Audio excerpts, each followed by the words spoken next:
જય દ્વારકાધીશ. અમે નીકળી ગયા મેરડીમાના મંદિરે.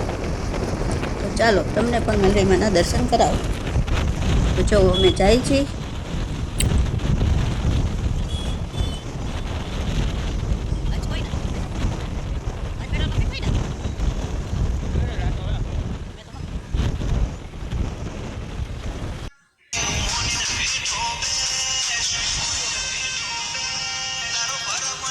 અહીંયા ચુનાળામાં પહોંચ્યા છે. ચુનાળામાં એક મેરડીમાનું મંદિર આવે છે.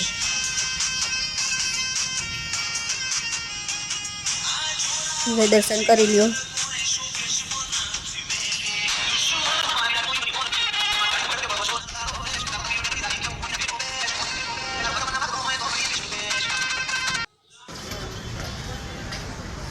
પછી અમે પહોંચી ગયા છીએ. હવે અમે લઈ છીએ નારિયેળ. ઓલા ભાઈ નારિયેળ આપે છે. એમાં એક નારિયેળ નાખ્યું, એક અગરબત્તી નાખી અને થોડાક ફૂલ નાખ્યા.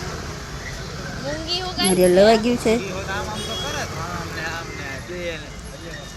તો હજી એક નારિયેળ લેવાનું બાકી છે. એ ભાઈને બે કીધા તો એ ભાઈ એક જ આપ્યું. પછી પાછું કીધું કે હજી એક આપો, ત્યારે હજી એક બીજું તૈયાર કરે છે. નારિયેળ લેવાઈ ગયું છે, પૈસા દેવાઈ ગયા છે. હવે આપણે જઈશું અંદર.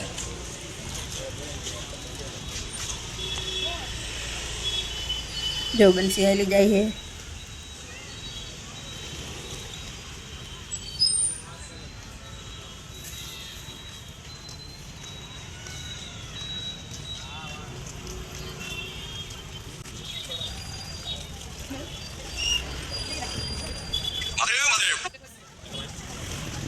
મંગળવારે ગરદી તો બહુ જ હોય.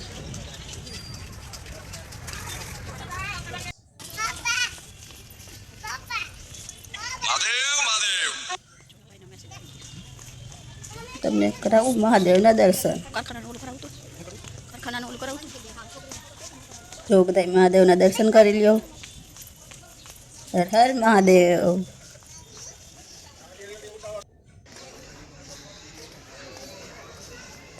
જો કેટલી ગરદી છે. જેન્ટ્સની પણ લાઈન અલગ હોય અને બાયુની પણ લાઈન અલગ હોય. અહીંયા બાયુની લાઈન તો ઓછી છે, પણ જેન્ટ્સની લાઈનમાં ગરદી વધારે છે. જો અંદર ફોન લઈ જવાની મનાઈ છે. રવિવાર ને મંગળવારની ફોન ફોટા પાડવાની મનાઈ છે. એટલે તમે અહીંયાથી જ દર્શન કરી શકો છો. આ છે અગ્નિકુંડ. ચલો બધા દર્શન કરી લ્યો. મહાદેવ મહાદેવ.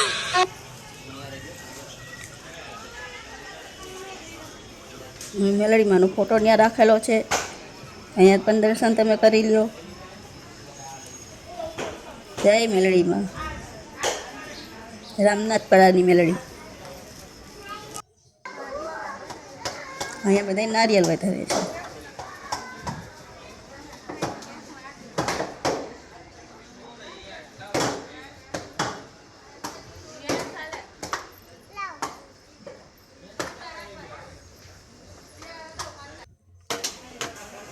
અમારા બંસીબેન જે નારિયેળ ફોડે છે પણ ફૂટતું નથી.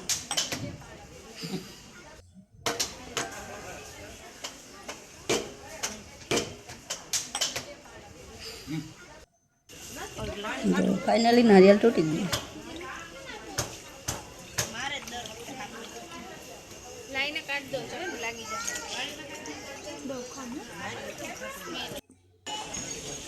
અહીંયા છે ચાંદલો કરવાનું. તો ચાલો અમે પણ ચાંદલો કરી લઈએ.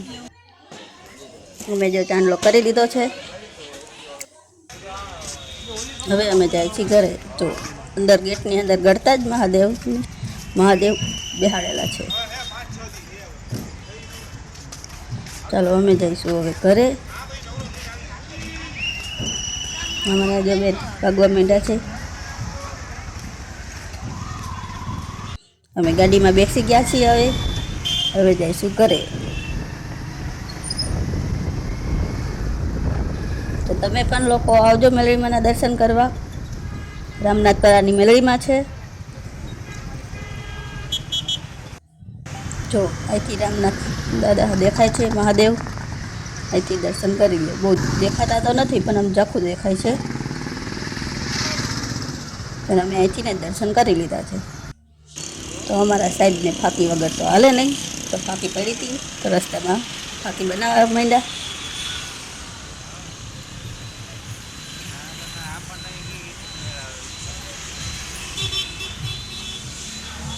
તો અમે ફાંકી બાકી ખાઈ લીધી. ફાંકી બાકી ખાઈને અમે જઈશું ઘરે. પછી આવ્યા તરબૂચ. પછી રસ્તામાં તરબૂચ હતા તો અમને થયું કે હાલો ને થોડોક જોઈ કેવા છે એમ. તો અમારા બંસીબેન તો લઈને બેસી ગયા તરબૂચ ખાવા. જો કેવી ખાય છે. પછી અમે નીકળી ગયા ઘરે. તો ચાલો ગાઈસ, તમે પણ મને જણાવજો કેવો લાગ્યો મારો નાનો એવો મિની બ્લોગ. જય દ્વારકાધીશ.